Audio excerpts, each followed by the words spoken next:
Assalamualaikum warahmatullahi wabarakatuh. Innal hamdalillah wassalatu wassalamu ala Rasulillah la haula wala quwata illa billah. Rabbi shrah li sadri wa yassir li amri wahlul 'uqdatam min lisani yafqahu qawli.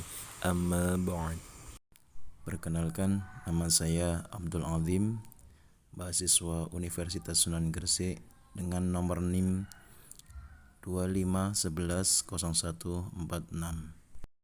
Pada video kali ini saya akan mempresentasikan makalah dengan judul Konsep Etika, Moral, Akhlak, dan Tasawuf dari mata kuliah PAI yang diampu oleh Bapak Ahmad Al-Faridi, SPD, MBD. Semoga teman-teman dapat mengambil manfaat dari video yang akan kami sampaikan kali ini. Selamat menyaksikan.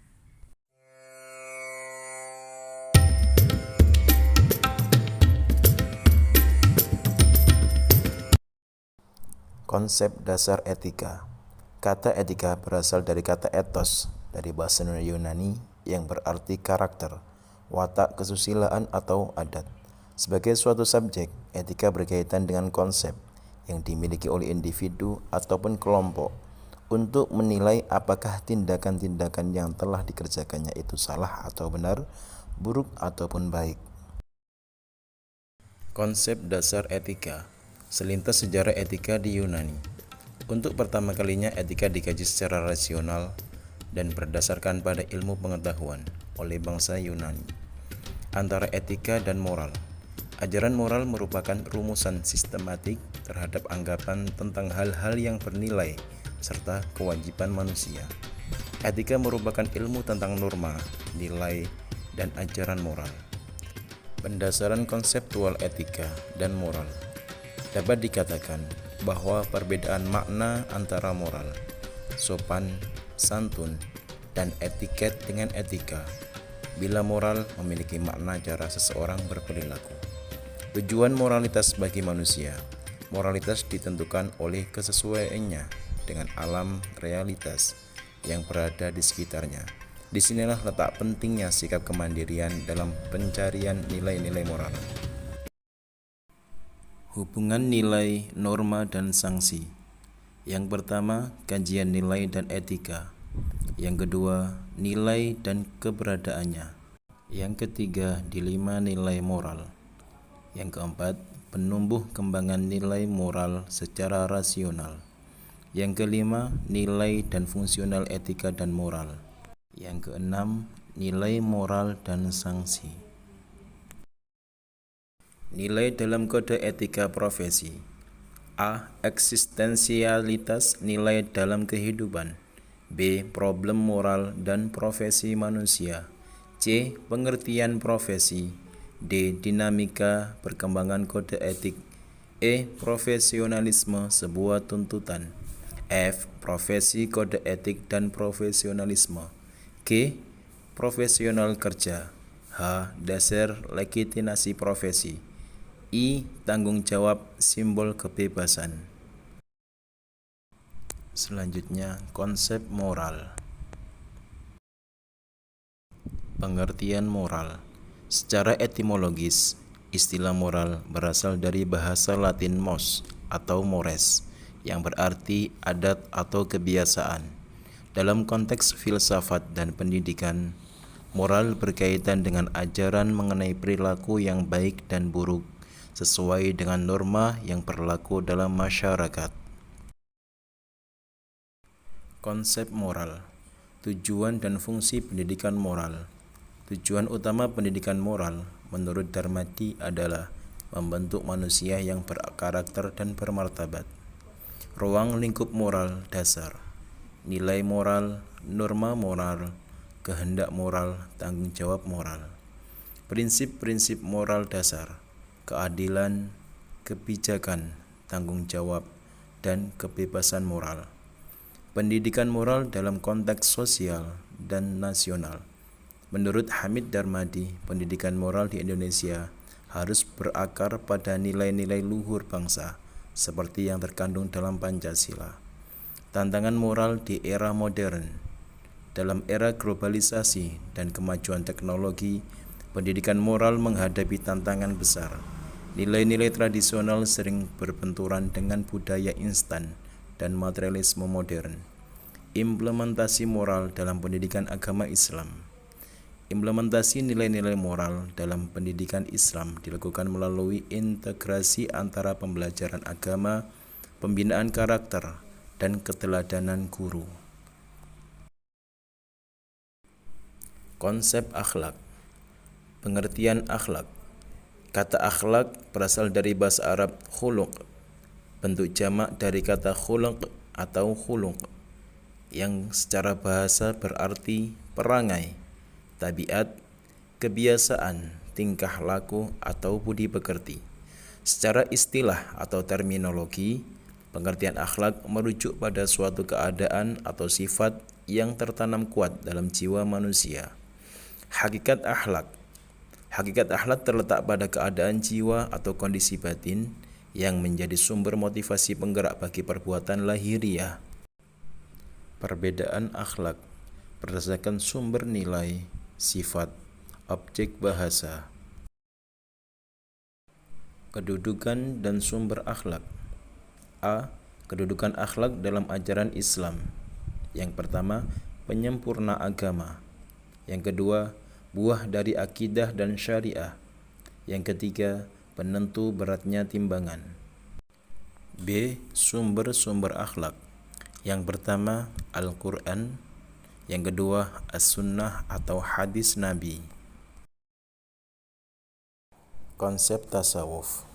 Konsep tasawuf adalah tentang meningkatkan diri kepada Allah Subhanahu wa Ta'ala melalui penggabungan antara syariat dan hakikat spiritualitas dengan tujuan mencapai kebahagiaan dunia dan akhirat. Adapun konsep tasawuf yang pertama, hakikat tasawuf. Hakikat tasawuf adalah ilmu untuk mendekatkan diri kepada Allah Subhanahu wa Ta'ala melalui pembersihan hati dan jiwa dari sifat-sifat tercela dan mengisinya dengan sifat-sifat terpuji. Yang kedua, tujuan tasawuf. Tujuan tasawuf adalah mencapai kedekatan dengan Allah Subhanahu wa Ta'ala. Upaya ini dilakukan melalui berbagai latihan rohaniah dan penyucian batin untuk mencapai kesatuan rohani dengan Tuhan. Penganut tasawuf yakin bahwa ada komunikasi antara roh manusia dan Tuhan melalui penghayatan secara batiniah yang menjadi jalan untuk mencapai kesatuan tersebut. 3. Landasan tasawuf. Landasan tasawuf adalah penyucian diri dan pengembangan moralitas melalui penyucian jiwa, pendidikan perasaan, dan penyembahan Tuhan yang sejalan dengan ajaran Islam yang murni.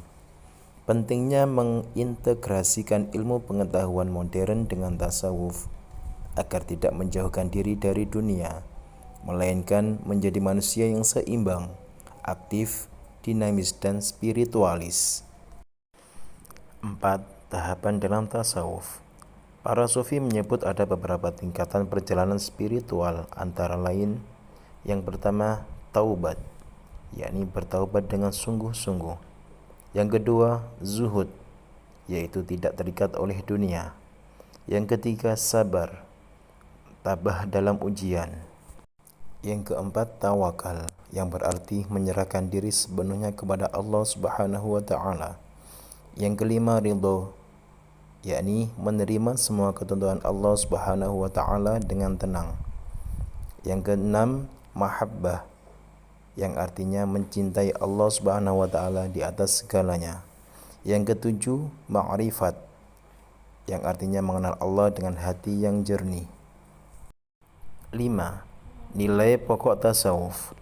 Nilai pokok tasawuf menurut kitab Ihya Ulumuddin adalah penyucian jiwa untuk mencapai kebahagiaan hakiki melalui tauhid, yakni mengisahkan Allah, ma'rifat, pengetahuan mendalam tentang Allah, serta menemukan sifat-sifat terpuji seperti ikhlas, zuhud atau tidak terikat duniawi, tawakal atau berserah diri kepada Allah, dan mahabbah. Imam Al-Ghazali menekankan bahwa tasawuf bukan hanya tentang ibadah ritual, tetapi juga tentang memperjuangkan kebersihan hati dan akhlakul karimah dalam kehidupan sehari-hari. 6. Tasawuf dalam kehidupan. Tasawuf tidak menjauh dari dunia, tetapi mengajarkan keseimbangan hidup di dunia dengan hati yang selalu terikat kepada Allah Subhanahu wa taala. Seorang sufi sejati tetap bekerja, berkeluarga, dan bermasyarakat, namun dengan jiwa yang bersih dan penuh cinta. Kesimpulan, etika merupakan cabang reflektif yang mengkaji prinsip-prinsip dari baik buruknya nilai dasar seorang manusia, serta bagaimana sepatutnya manusia bersikap dengan baik, serta bagaimana agar manusia tetap bersifat rasional dan bermoral. Juga tuntutan dalam pekerjaan yang tetap harus bersikap profesional. Sedangkan tujuan dalam pendidikan moral adalah untuk membentuk manusia yang beriman dan bertakwa yang memiliki akhlakul karimah. Etika, moral, dan akhlak memang saling berkesinambungan antara satu sama lain. Tujuannya sama-sama untuk menjadikan manusia lebih baik. Karena juga dari ajaran etika, moral, maka akan melahirkan akhlak yang baik, akhlak yang mulia. Karena untuk membangun akhlak yang mulia dibutuhkan pembiasaan dalam kehidupan sehari-hari. Oleh karena itu, di era modern seperti saat ini, mengetahui ilmu tasawuf atau belajar ilmu tasawuf memang diperlukan sebagai pengetahuan, sebagai sarana pendekatan diri kepada Allah Subhanahu wa taala melalui ilmu-ilmu yang terkandung dalam tasawuf. Demikian pemaparan konsep tentang etika, moral, akhlak, dan tasawuf dari kami. Mohon maaf jika masih banyak kekurangan, dan kami akhiri. Wassalamualaikum warahmatullahi wabarakatuh.